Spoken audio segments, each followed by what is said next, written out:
လုံခြုံစိတ်ချရမှုကနေစတင်ပါတယ်။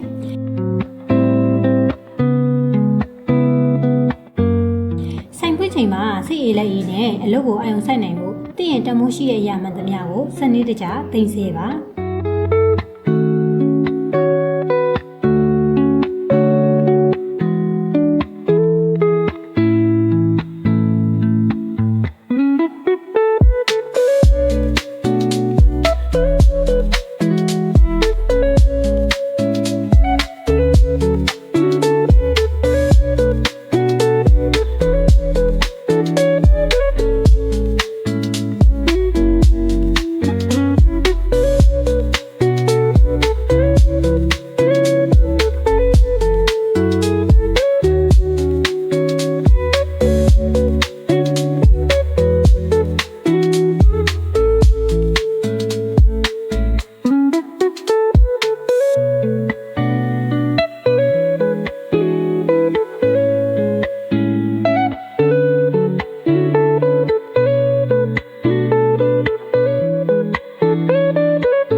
ရောက်ဝင်မှုတိုင်ကရတဲ့အကျိုးမြတ်တွေကိုခိုင်မာတဲ့လုံခြုံရေးစနစ်အောက်မှာထားရှိခြင်းကလုပ်ငန်းရှင်တိုင်းအတွက်အရေးကြီးဆုံးပါပဲ။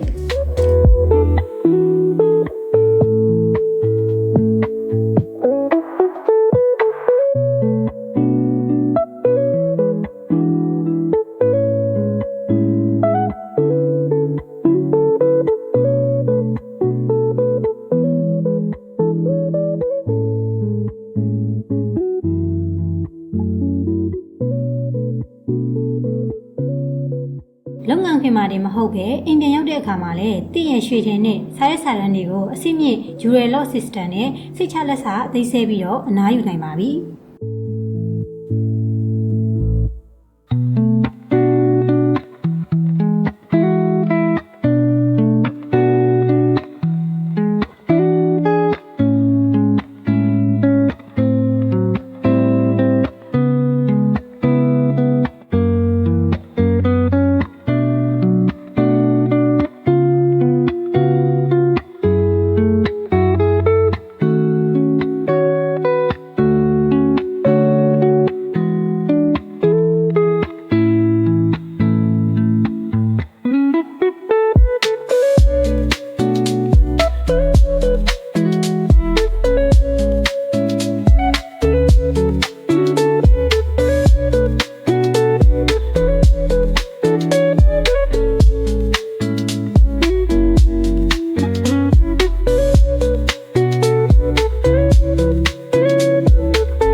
အနာဂတ်အတွက်စိတ်ချရစေဖို့တင့်ရဲ့အဖို့တန်ရာတိုင်းကိုဟောက်ပိုင်းဆေးပေါက်တွေနဲ့ယုံကြည်စိတ်ချစွာအနှံလိုက်ပါ